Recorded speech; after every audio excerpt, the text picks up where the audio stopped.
और साहब कलयुग के भक्त तो बड़े चतुर। एक बार क्या हुआ, एक बूढ़ी अम्मा साहब आंखों से अंधी, बड़े चतुर लोग होते हैं कलयुग में मांगने वाले, भगवान के भक्त। एक बूढ़ी अम्मा साहब भगवान की भक्ति की, आंखों से अंधी थी। उसने विचार किया मुझे आंख नहीं है, क्या करूं, मेरे बेटे के घर बेटा नहीं है, क्या करूं, लोग मेरा बेटा बेचारा भूखे मरता है, खाने के लिए अन्न नहीं है, क्या करूं। तो किसी ने कह दिया भगवान की भक्ति कर, तेरा कल्याण होगा। तो उस बूढ़ी अम्मा ने विचार किया भगवान को प्रकट कर करके भगवान से वरदान मांग लूं। कलयुग की बूढ़ी अम्मा।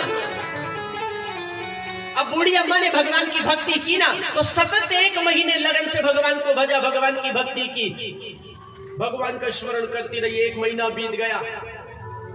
भगवान ने विचार किया बेचारी आंखों से अंधी है, मेरी भक्ति करती है, तो क्यों ना मैं इसको वरदान दे दूं। तो भगवान प्रकट हो गए, बरमब्रू जी वरदान मांगो। अब आंख से अंधी थी, भगवान को देख नहीं पाती, पूछ लिया कौन हो, बोले मैं भगवान नारायण हूँ, वरदान मांग, क्या मांगना चाहती है। अब बूढ़ी अम्मा ने विचार किया वरदान मांग लेती हूँ, अब भगवान आ ही गए हैं, तो क्यों ना मैं आंख मांग लूं, बेटा मांग लूं, धन मांग लूं। भगवान ने कहा तूने 1 महीने मेरी भक्ति की है, तो 1 वरदान में देने के लिए तैयार हूं, तुझे जो चाहिए वो मांग ले। तो मैं आप लोगों से पूछना चाहता हूं, उस बूढ़ी अम्मा को 1 वरदान मांगना है, तो आंख मांगना चाहिए, धन मांगना चाहिए, या बेटा मांगना चाहिए। मदन दादा आंख मांगे, धन मांगे, बेटा मांगे, 3 समस्या है और वरदान 1 है। अब बूढ़ी अम्मा ने विचार किया यदि आंख मांग लूंगी तो बूढ़ी तो हो गई है, क्या करूंगी, इन आंखों को लेकर के थोड़े दिन बाद मर जाऊंगी, इसलिए बेटा मांग लेती हूँ। फिर विचार आया बेटा मांग लूंगी, और भगवान ने बेटा दे भी दिया, तो मेरा बेटा कब तक लोगों के बोरे उठाते रहेगा, मजदूरी करता रहेगा, दिहाड़ की दसूरी करता रहेगा, भूखे मर जाएगा, इसलिए धन मांग लूं। फिर विचार आया धन मांग लूंगी तो खाएगा कौन। समस्या 3 है और वरदान 1 है। क्या करूं जिससे मेरी इच्छा पूरी हो जाए, धन मांग लूं, विचार किया खाएगा कौन, बेटा मांग लूं, लेकिन लोगों के यहाँ कब तक मजदूरी करेगा, इसलिए आंख मांग लूं। फिर विचार आया आंख मांगूंगी तो इस आंखों से करूंगी क्या, अब तो मरना ही है। विचार आया भगवान 1 वरदान देना चाहते हो, बोले हाँ जो 1 वरदान मांगेगी मैं तुझे देने के लिए तैयार हूं। तो बूढ़ी अम्मा कलयुग की थी साहब, पांड्या खेड़ी में रहने वाली। भगवान 1 वरदान बोले, हाँ 1 वरदान बोले, ठीक है, मैं मेरी आंखों से, अभी वरदान पूरा नहीं हुआ, मैं मेरी आंखों से मेरे बेटे के बेटे को सोने की थाली में भोजन करता हुआ देखना चाहती हूँ, ये वरदान दे दे। मतलब आया समझ में, यानी कि भगवान मुझे आंख नहीं है, पहले तो आंख दे दो, मेरी बेटे के घर बेटा नहीं है, उसे बेटा दे दो, और इतना धन दो कि वो सोने की थाली में मुझे भोजन करता हुआ दिखाई दे। 1 बाण से 3 निशाने साध लिए। तो कलयुग के लोग इतने चतुर है साहब, और भगवान से कहते हैं साहब भगवान से क्या मांगना, भगवान तो सब दे देता है। तेरे आगे लाज बाबा आती नहीं है, तेरे आगे लाज बाबा आती नहीं है, चाहे मुझको बना दो, बेटा चाहे मुझको बना दो, प्रभु जी अपनी शरण लगा दो, प्रभु जी अपनी शरण लगा दो। मांगने की आदत जाती नहीं है, मांगने की आदत जाती नहीं है, मेरे आगे लाज बाबा आती नहीं है, तेरे आगे लाज बाबा आती नहीं है, तेरे आगे लाज बाबा आती नहीं है, तेरे आगे लाज बाबा आती नहीं है, बेटा चाहे मुझको बना दो, बेटा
बिना दिल के कोई दिल वाला हो नहीं सकता, और जो ना बजाए यहाँ शाम के भजनों में ताली, वो मेरे शाम का दीवाना हो नहीं सकता।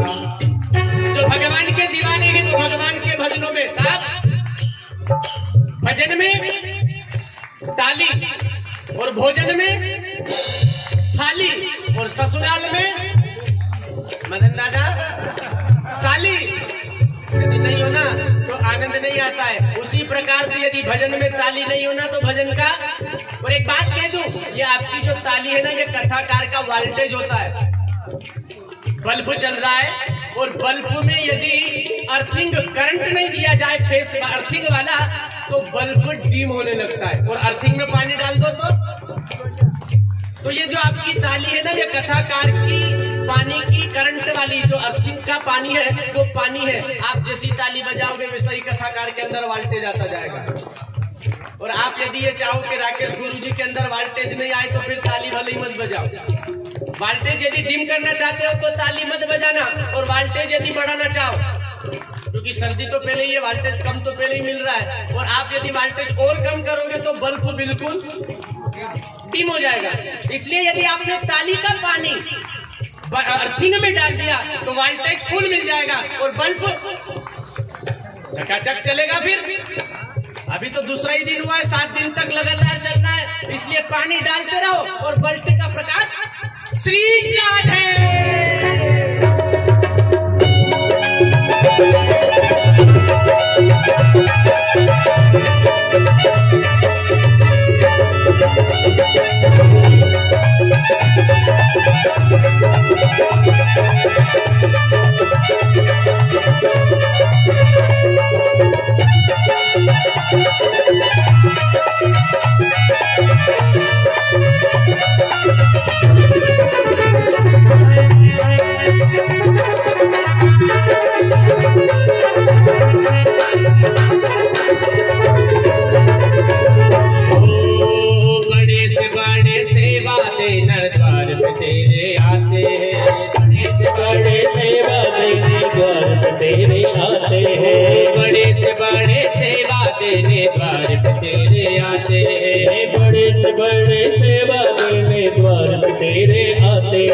तुमको है मालूम वो बाबा तुमसे मांगने आते हैं, तुमको है मालूम वो बाबा तुमसे मांगने आते हैं। एक बहुत बड़ी गाड़ी में बैठ करके एक बड़ा सेठ भगवान के द्वार पर मंदिर पर आया।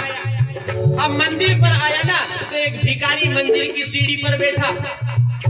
अब भिखारी मंदिर की सीढ़ी पर बैठा और वो बड़ा सेठ एक गाड़ी में से उतरा और गाड़ी से उतर करके मंदिर की सीढ़ी चढ़ने लगा। तो उसने देखा कि भिखारी बैठा है, इसे कुछ दे दूं। तो एक 10 की नोट उसने निकाली। 10 की नोट निकाल करके भिखारी को देने के लिए हाथ बढ़ाया ना, तो उस भिखारी ने अपना कटोरा खींच लिया। मैं भिखारी से भीख नहीं लेता हूँ। और इतना बड़ा सेठ इतनी बड़ी गाड़ी में बैठ कर आया, भिखारी का ये मुझे भिखारी कहता, ए पागल, तू दिमाग से पागल तो नहीं है? मुझे भिखारी कहता। बोले हाँ तुम भिखारी हो। अरे साहब मैं यहाँ लाचारी के कारण यहाँ भीख मांग रहा हूँ और तुम बड़े आदमी भगवान से भीख मांगने जा रहे हो, तो तुम में और मुझ में फर्क क्या है? बड़े से वादे ने द्वार पे तेरे आते हैं, बड़े से द्वार पे तेरे आते हैं। तुमको है मालूम वो बाबा तुमसे मांगने आते हैं, तुमको है मालूम वो बाबा तुमसे मांगने आते हैं। देने में तुम घबराते नहीं हो, देने में तुम घबराते नहीं हो। मेरे आगे लाज बाबा आती नहीं है, मेरे आगे लाज बाबा आती नहीं है, मेरे आगे लाज बाबा आती नहीं है।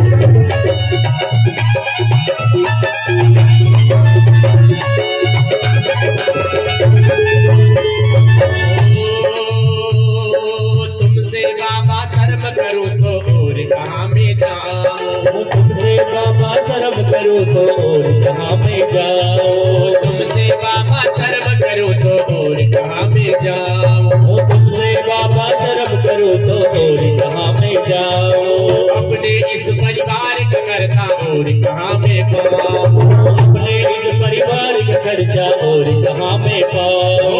दुनिया की बिगड़ी बनती यही है, दुनिया की बिगड़ी बनती यही है, तेरे अगला आती नहीं है, तेरे अगला आती नहीं है, चाहे मुझको बना लो, चाहे मुझको बना लो, प्रभु जी अपनी शरण लगा लो, प्रभु जी अपनी शरण लगा लो। मांगने की आदत जाती नहीं है, मांगने की आदत जाती नहीं है, मेरे आगे लाज बाबा आती नहीं है।